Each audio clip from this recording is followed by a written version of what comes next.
चिंताएं तो सारी हमको दे रखी है, ऊपर से पैसा कमाना इतना मुश्किल। संसार में सबको कोई ना कोई झंझट है, आप तो बस मजे से सब कुछ देखते रहते हो।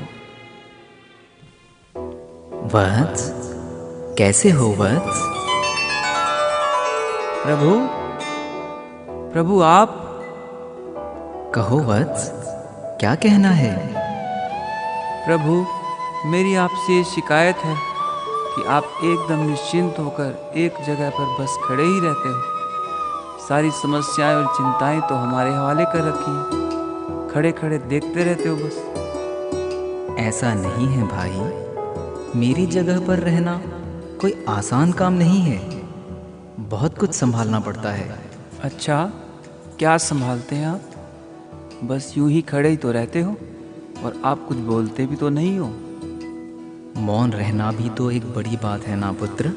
अच्छा ऐसा है, तो आप एक दिन मेरी ज़िंदगी जी के देखो और मैं आपकी ज़िंदगी जीता हूँ, फिर देखते हैं, तब आपको पता चलेगा कि संसार में रहना कितना मुश्किल है। अरे नहीं भाई, मेरी जगह पर तो धीरज रखना पड़ता है, तुमसे ना हो पाएगा। क्यों नहीं होगा? बस एक मौका तो दे दीजिए। आप जो कहोगे, जैसा कहोगे मैं वैसा करूँगा। बस एक दिन के लिए मुझे भगवान बनने का मौका दीजिए और आप एक साधारण इंसान बनकर देखिए, तब पता चलेगा आपको आटे दाल का भाव। सेवक के इतना आग्रह करने पर भगवान मान गए, पर एक शर्त रख दी। ठीक है, पर एक शर्त माननी पड़ेगी। जी प्रभु। बहुत सारे लोग आएंगे, तुमसे प्रार्थना करेंगे, शिकायत भी करेंगे, बहुत कुछ बोलेंगे, पर तुमको ना कुछ बोलना है ना ही हिलना है, बिल्कुल मूर्तिवत खड़े रहना है। इसमें कौन सी बड़ी बात है प्रभु, यह तो मैं कर सकता हूँ। इस तरह भगवान ने सेवक को एक दिन के लिए अपनी जगह पर बिठा दिया और भगवान निकल गए एक दिन की छुट्टी पर। थोड़ी देर बाद मंदिर में एक व्यापारी आया और भगवान से कहने लगा, भगवान, एक नई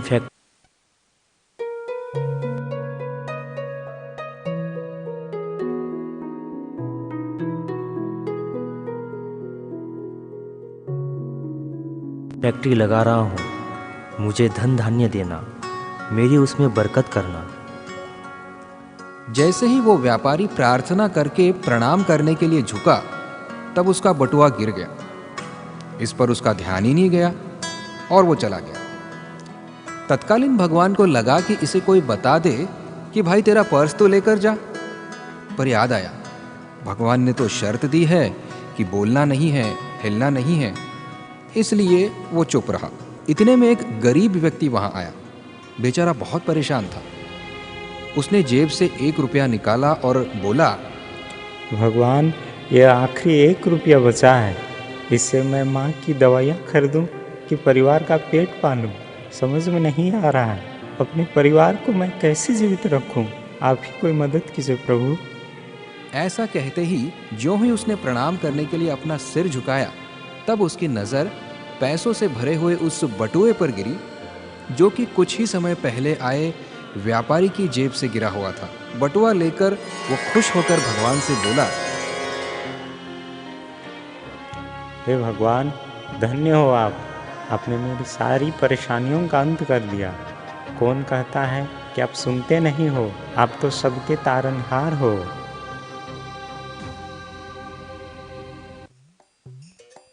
जैसे ही व्यक्ति खुश होता हुआ पैसों से भरा पर्स ले जाने लगा, इस मूर्ति बने हुए तत्कालीन भगवान को हुआ, हद है, मैंने कब दिया था इसे ये, पर ये तो चोरी करके ले जा रहा है, इसे रोकना चाहिए। पर फिर उसे याद आया शर्त के बारे में कि बोलना नहीं है और हिलना भी नहीं है, तो वो फिर से चुप रहा। थोड़ी देर में मंदिर में एक नाविक आया और भगवान से प्रार्थना करने लगा, भगवान, 15 दिन के सफ़र के लिए बाहर जा रहा हूँ, आशीर्वाद कीजिए कि सुख से सफ़र करके अपने परिवार के पास लौट आऊँ, रक्षा कीजिएगा प्रभु।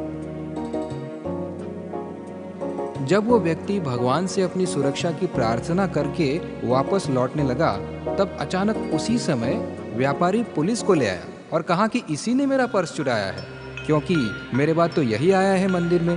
पुलिस ने देखा मंदिर में व्यापारी का पर्स नहीं है और इसी ने पर्स लिया होगा।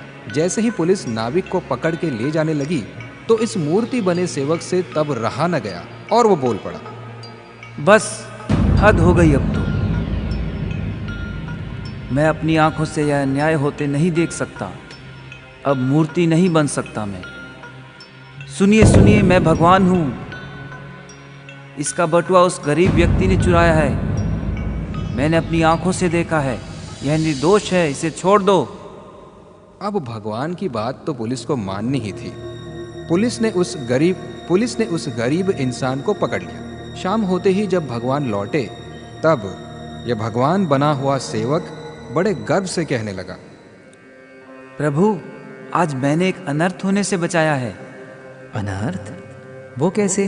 वो कुछ बोले उससे पहले भगवान ने ध्यान लगाकर सब जान लिया। अरे वत्स, यह तूने क्या कर दिया? परंतु प्रभु, मैंने तो जो सही था वही किया। तुमने तो सब बिगाड़ दिया भाई। वो कैसे? वह जो धनी व्यक्ति था उसने बहुत काले कर्म करके पैसा कमाया था। अगर उसका पैसा किसी गरीब व्यक्ति के काम आ जाता, उसका परिवार भूखा न रहता, तो उस धनी व्यक्ति के थोड़े से पाप कम हो जाते। और वह व्यक्ति जो अपनी सुरक्षा की प्रार्थना कर रहा था, समुद्र में तूफान आने वाला था, अगर वह जेल चला जाता तो उसकी जान बच जाती। अब इस सेवक को अपनी गलती का एहसास हुआ कि भगवान ने कहा था सब्र करना, कुछ बोलना नहीं, और मैं एक दिन भी चुप न रह सका। मुझे माफ कर दीजिए प्रभु। इतना दूर का तो मैं नहीं सोच सकता। मुझे तो जो दिख रहा था वही सच लग रहा था। आप धन्य हो प्रभु, आप धन्य हो। इस तरह हम सभी यही गलती कर बैठते हैं। भगवान की जो योजना है वो बहुत लंबी होती है, उसे हम समझ नहीं सकते और अपना ही सोचते रहते हैं कि ये होना चाहिए, वो होना चाहिए, अथवा ये नहीं होना चाहिए। जो हमारी मर्जी से नहीं होता वो भगवान की मर्जी से होता है, और जो भगवान की मर्जी से होता है उसी में हमारा हित छुपा होता है। इसलिए हमेशा गाते मुस्कुराते रहिए। शुक्र करो मेरे दाता, शुक्र करो, शुक्र करो मेरे दाता, तेरा शुक्र करो। जोरदार तालियों से स्वागत। मैं निवेदन करूंगा श्री अनीता अग्रवाल जी से, राज्य बाल अधिकार संरक्षण आयोग की सदस्य हैं, कि लखनऊ बाल संस्कार के इन नन्हे विद्यार्थियों को अपने कर कमलों से पुरस्कृत करें। जोरदार तालियों से स्वागत करेंगे। नाटिका के विद्यार्थी मंच पे आ जाएंगे। नाटिका के विद्यार्थी मंच पे आ जाएंगे।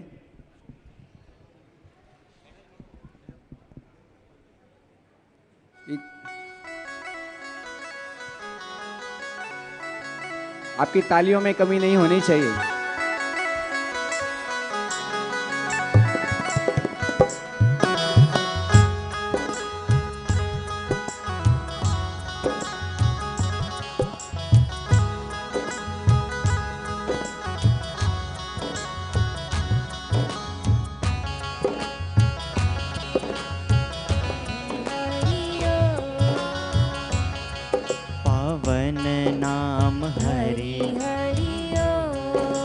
मधुर मधुर नाम, पतित पावन नाम, जो कोई गाए भक्ति पाए, पावन पावन नाम हरि हरि ओम हरि ओम।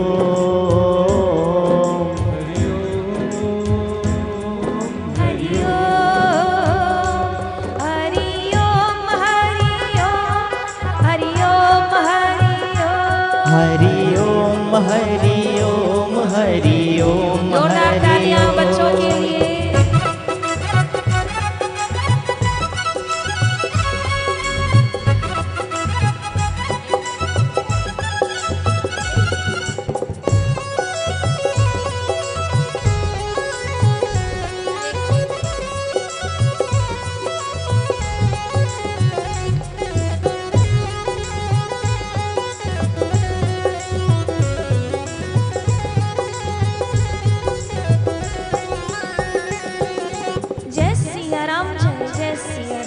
जय सिया राम जय जय सिया राम जय सिया राम जय जय सिया राम जय सिया राम जय जय सिया राम हरि हरि हरि ओम हरि ओम हरि ओम हरि ओम।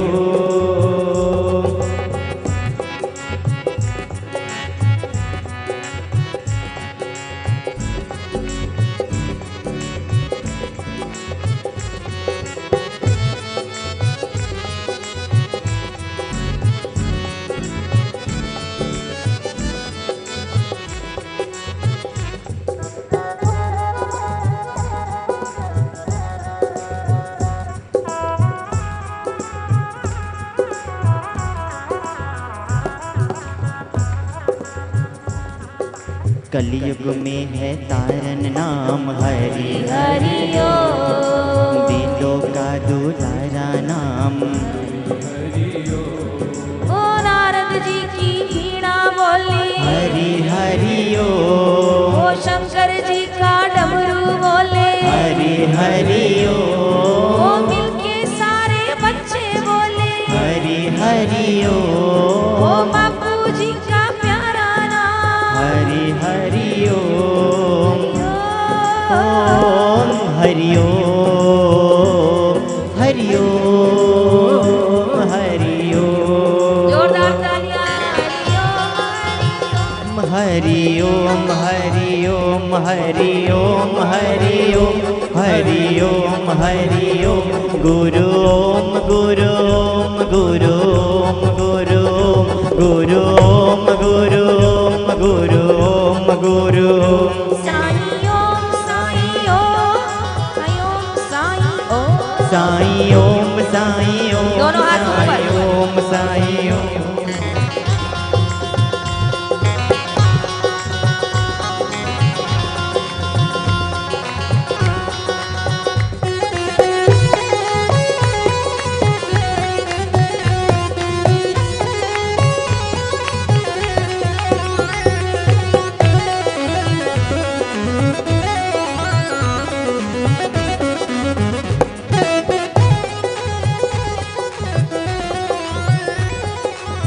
हरि ओम हरि ओम हरि ओम हरि साधो साधो।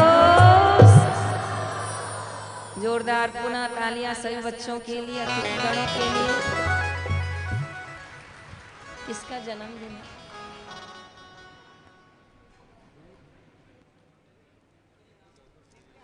लखनऊ बाल संस्कार की विद्यार्थी है नित्या रस्तोगी, उसका आज जन्मदिन है। जोरदार तालियों से स्वागत करेंगे। पधारे हुए अतिथियों से निवेदन करना चाहूँगा कि वैदिक संस्कृति के अनुसार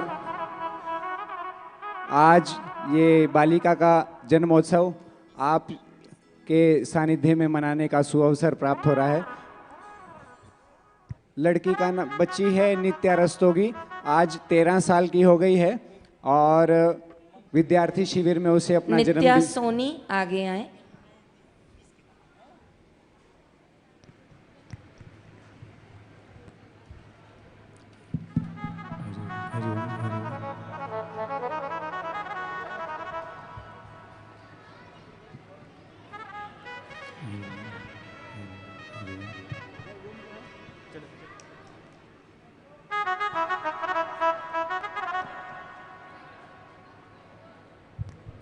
बच्चे खड़े हो जाएं अपनी जगह पे, जन्म दिवस मनाएंगे। शुभम करोति कल्याणम आरोग्यम सुख संपदा शत्रुबुद्धि विनाशाय दीप ज्योति नमोस्तुते। दीप ज्योति पर ब्रह्मा दीप ज्योति जनार्दन दीपो हरतो पापम संध्या दीपो नमोस्तुते।